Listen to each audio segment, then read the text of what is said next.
주가가 이렇게 상승 추세에 있을 때, 그럴 때 거래량을 동반한 장대 양봉이 생기고, 이 장대 양봉의 중간 부분을 이렇게 지지하고, 그리고 이렇게 조정이 발생할 때는 거래량이 계속 줄어들고, 이런 자리가 바로 눌림목 매수 자리입니다. 그런데 이 눌림목에 대해서 잘 모르거나 초보자들은 아까 말씀드렸던 이런 자리에서도 눌림목 발생했네 하면서 매수를 하는 경우가 많습니다. 물론 거대한 장대 양봉이 발생했고 조정이 올 때는 거래량이 없습니다. 하지만 전반적인 추세가 이미 하락 추세입니다. 이러한 차트 같은 경우는 결국 이 눌림목을 버텨내지 못하고 주가가 더 하락하는 경우가 많습니다.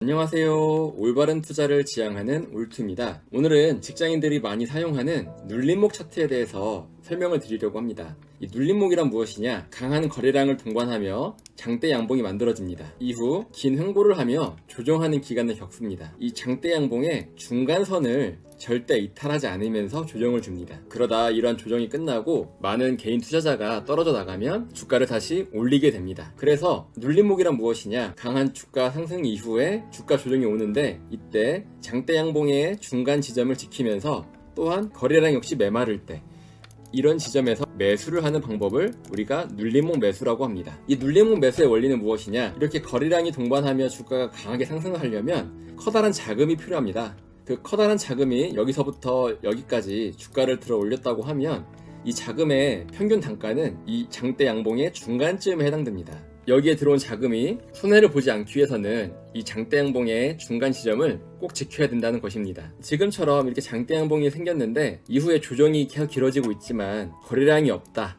이 말은 이 앞에 있는 자금들이 빠져나가지 않았다는 것을 의미하는데요. 그래서 여기에 들어온 자금들은 자신들의 최소 손익분기점, 이 장대 양봉의 중간을 지켜야 하고 바로 여기서 매수를 하는 게 눌림목 매수입니다. 근데 눌림목 매수를 할 때 주의할 점이 있죠. 이렇게 장대 양봉이 생겼습니다. 이러한 장대 양봉 이후에 조정을 줄 때 밑에 거래량이 계속 줄어들어야 됩니다. 거래량이 줄어든다는 얘기는 그만큼 어떤 매도 물량이 약하다는 뜻인데요. 이렇게 어느 정도 물량을 소화하게 되면 다시 주가가 상승할 확률이 되게 높습니다. 개인 투자자가 많이 들어와 있다면 이게 주가를 올릴 때 그 개인 투자자가 잠재적인 매도 물량이 될 수도 있겠죠. 그래서 최대한 개인 투자자를 지치게 만들며 나가게 하는 겁니다.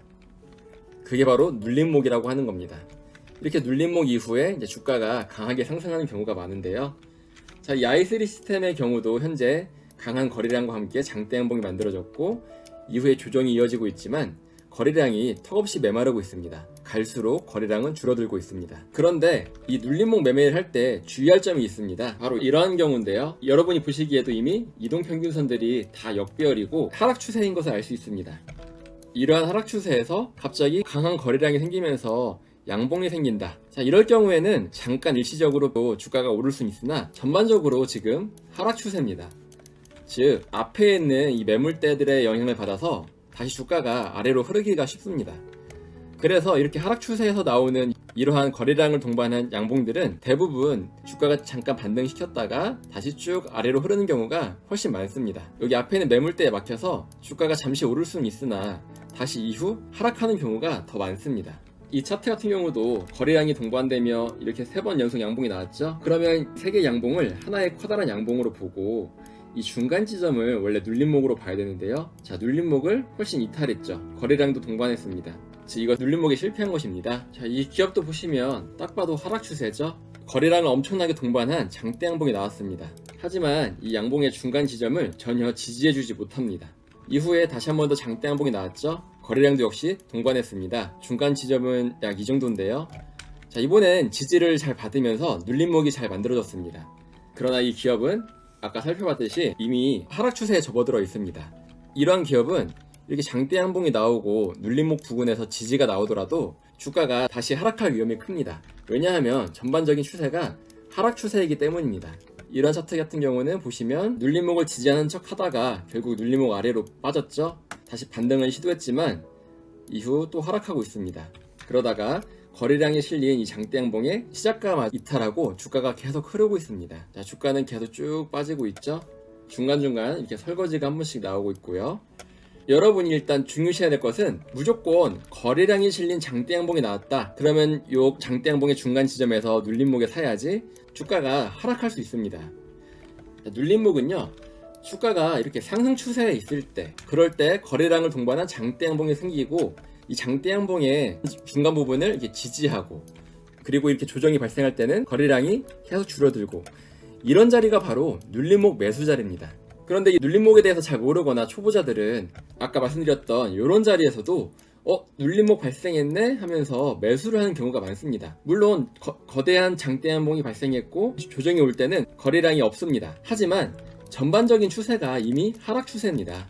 이런 차트 같은 경우는 결국 이 눌림목을 버텨내지 못하고 주가가 더 하락하는 경우가 많습니다. 자, 그래서 다시 정리를 하자면 눌림목이라는 것은 거래량이 발생한 장대양봉의 중간 지지를 확인하고 여기서 매수를 하는 건데요. 주의사항이 있습니다. 첫 번째, 조정이 올 때는 거래량이 줄어들어야 된다. 두 번째, 장대양봉의 중간을 지지해야 한다. 장대양봉을 만들 때 이 장대양봉의 중간 지점이 바로 이 장대양봉을 만든 자금의 평균 자금이라고 했습니다.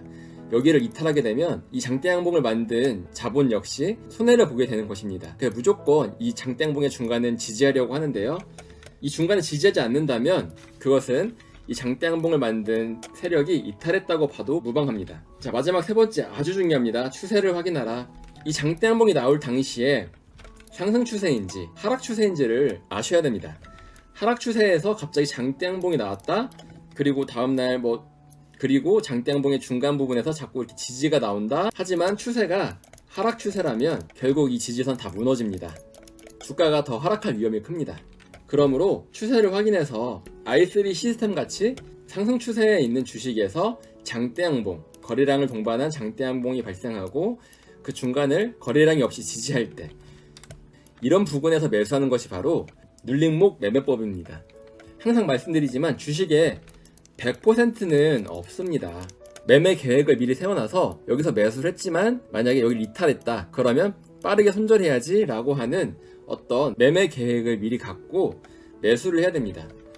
눌림목 지지가 나왔지만 갑자기 시장이 하락 추세로 돌아서거나 이 기업의 악재가 발생하면서 주가가 떨어질 수도 있는 것입니다. 그러므로 항상 매매 계획을 세워서 주가가 하락할 수도 있다. 이 부분을 염두에 두시고 투자에 임하시길 바라겠습니다. 이상 눌림목 매매에 대한 강의 영상이었고요. 그 밖에 기본적 분석이나 기술적 분석을 더 알고 싶은 투자자라면 이어서 나오는 제 영상을 참고해 주시길 바랍니다. 올투 채널을 구독해 주시면 각종 주식 투자 정보를 빠르게 접하실 수 있습니다. 이상 올바른 투자를 지향하는 올투였습니다. 여러분의 올바른 투자를 기원합니다. 올투.